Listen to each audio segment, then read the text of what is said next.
Saudações, alunos do curso de Licenciatura EAD em Ciência Biológica. Hoje, nós daremos continuidade ao capítulo 10, que versa sobre equilíbrio químico.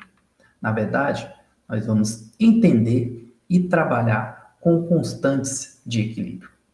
Isso porque a magnitude da constante de equilíbrio de uma reação fornece informações importantes sobre a composição da mistura em equilíbrio. Em geral, se o valor de K é grande, ou seja, muito maior do que 1, o equilíbrio está deslocado para a direita e os produtos predominam, como vocês podem visualizar aqui nessa representação. A quantidade de produtos é maior do que a de reagentes. Por outro lado, se o K é pequeno, ou seja, muito menor do que 1, o equilíbrio está deslocado à esquerda e os reagentes irão predominar. A constante de equilíbrio de uma reação na direção inversa é igual ao inverso ou recíproco da constante de equilíbrio da reação na direção direta. Como exemplo, nós temos aqui a reação genérica A mais B em equilíbrio com D mais E, cuja constante de equilíbrio é K1. Se invertermos essa reação e transformarmos produtos em reagentes e reagentes em produtos, temos então que D mais E em equilíbrio com A mais B. Temos uma nova constante, K, que é igual ao inverso da constante anterior, ou seja, o recíproco da constante anterior. A constante de equilíbrio de uma reação que foi multiplicada por um número é igual à constante de equilíbrio original elevada a uma potência igual a esse número. Voltando aqui para o nosso exemplo genérico. Se multiplicarmos essa reação química por N, todos os termos por N, coeficiente estequiométrico N, nós temos então Na mais Nb, no Nd mais Ne. A nova constante de equilíbrio, então, K vai ser igual à constante anterior, K1, elevada a N.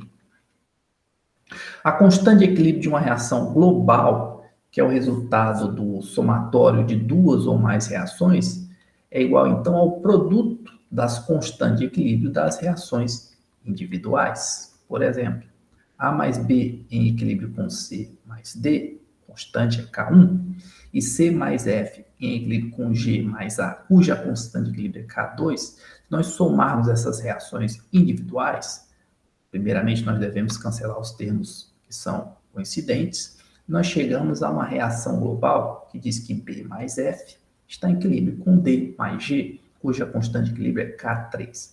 Acontece que essa constante K3 é igual ao produto das constantes de equilíbrio das reações individuais. Para fixar melhor esses conceitos, temos aqui um exemplo.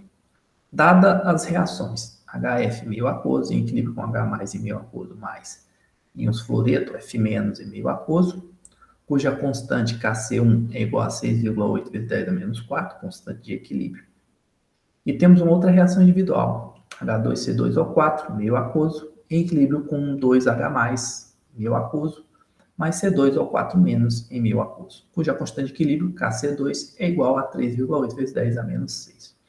Pede-se, então, para se determinar o valor de Kc da reação global, que é essa daqui, ó, 2HF, meio aquoso, mais C2O4, 2- em meio aquoso, em equilíbrio com 2F- em meio aquoso, mais H2C2O4 em meio aquoso.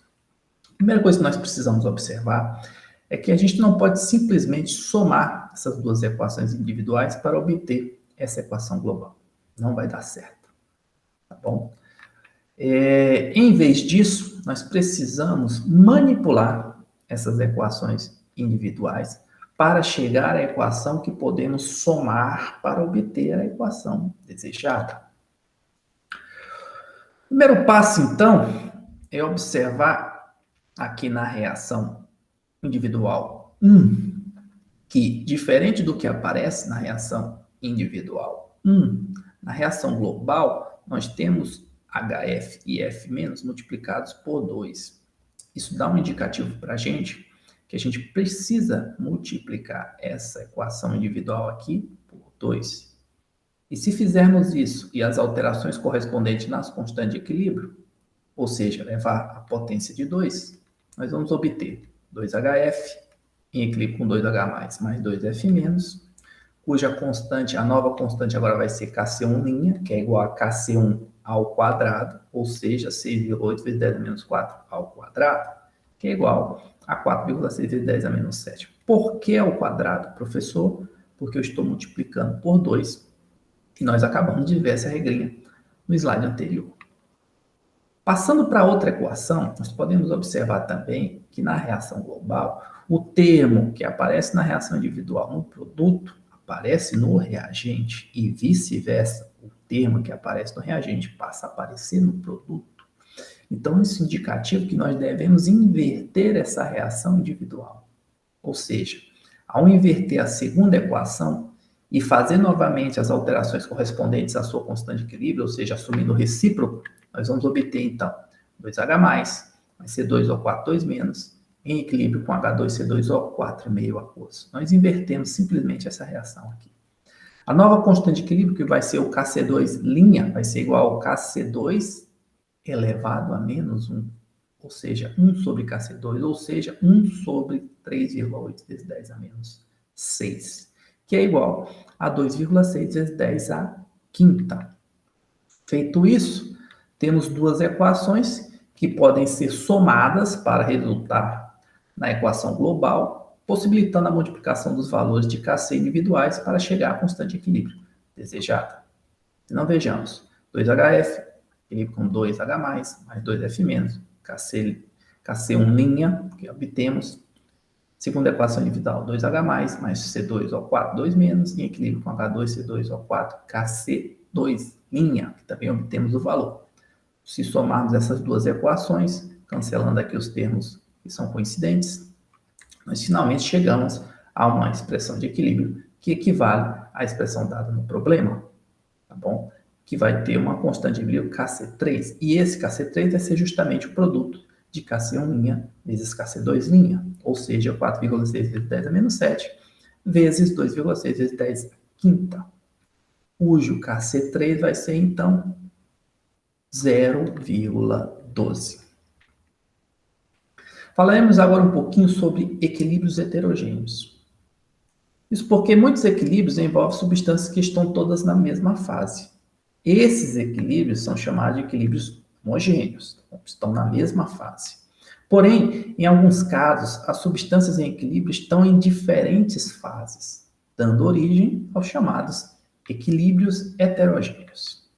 De maneira mais geral, pode-se afirmar que sempre que um sólido ou um líquido puro está envolvido em um equilíbrio heterogêneo, sua concentração não está incluída na expressão da constante de equilíbrio. Repetindo, sempre que um sólido ou líquido puro estiver presente em um equilíbrio heterogêneo, a sua concentração não está incluída na expressão da constante de equilíbrio. Isso se deve a duas razões. A concentração de um sólido ou de um líquido puro tem um valor constante, não sofre alteração. E a atividade de qualquer líquido ou sólido puro é unitária. A decomposição do carbonato de cálcio, o CaCO3, é um bom exemplo disso. Nós temos aqui um equilíbrio heterogêneo, já que o carbonato de cálcio está em meio sólido. O óxido de cálcio também, mas o CO2 é um gás. E estabelecendo um equilíbrio aqui. Ao omitir as concentrações dos sólidos com base na expressão da constante de equilíbrio, nós temos então que Kc vai ser concentração dos produtos, concentração de óxido de cálcio, CaO, vezes concentração de CO2, dividido pela concentração dos reagentes, CaCO3. Acontece que tanto Ca como Co são sólidos, e sólidos são constantes, ou seja, são unitárias essas concentrações, tá certo? Então, o Kc, na verdade, vai ser única e exclusivamente igual à concentração de CO2. O mesmo pode ser feito se calcularmos Kp, aqui em termos de pressão, pressão do CaO, pressão dos produtos, pressão parcial dos produtos, né? CaO vezes a pressão parcial de CO2, sobre a pressão parcial dos reagentes. As pressões parciais também são constantes e unitárias. Com isso, nós temos que Kp depende apenas da pressão do CO2. E nós podemos visualizar isso no exemplo que se segue, que mostra que a uma dada temperatura, a pressão de equilíbrio do CO2 nas redomas é igual, independentemente da quantidade presente de cada sólido. Ou seja, nesse primeiro momento, a gente tem uma grande quantidade de carbonato de cálcio e uma pequena quantidade de óxido de cálcio, mas a pressão é P, depende apenas da pressão de CO2, do gás CO2 formado. Se no segundo momento nós temos uma pequena quantidade de carbonato de cálcio, uma grande quantidade de óxido de cálcio, a pressão continua sendo dependente apenas do CO2, tá bom? Isso porque a constante de equilíbrio, tanto Kc como Kp, depende apenas de CO2. Quando um solvente representa um reagente ou um produto no equilíbrio, sua concentração é omitida na expressão da constante de equilíbrio, desde que as concentrações de reagentes e produtos sejam baixas, de modo que o solvente represente essencialmente uma substância pura. São as chamadas concentrações, soluções de diluição infinita, tá bom? Aplicando essa regra a um equilíbrio que envolve a água, um solvente, como esse aqui, ó, água líquida mais CO3 menos em meio aquoso, em equilíbrio com H menos em meio aquoso, mais HCO3 menos em meio aquoso. Aplicando a lei de ação das massas, nós vamos ter que a expressão resulta, né, de um equilíbrio que não contém a concentração de CO2. Ou seja, Kc vai ser igual à concentração dos produtos, concentração de OH- vezes a concentração de HCO3- dividido pela concentração dos reagentes. Porém, a concentração de água é unitária e o valor de Kc não vai depender dela, né? Vai ser apenas a concentração de OH- vezes a concentração de HCO3- dividido pela concentração de CO3, 2-. Bem, pessoal, essa foi a nossa segunda videoaula sobre equilíbrio químico. Temos aqui uma atividade assíncrona número 9, que deve ser postada até as 23 horas e 55 minutos do dia 11 de julho. Desejo a todos uma ótima semana e até a próxima videoaula. Até lá!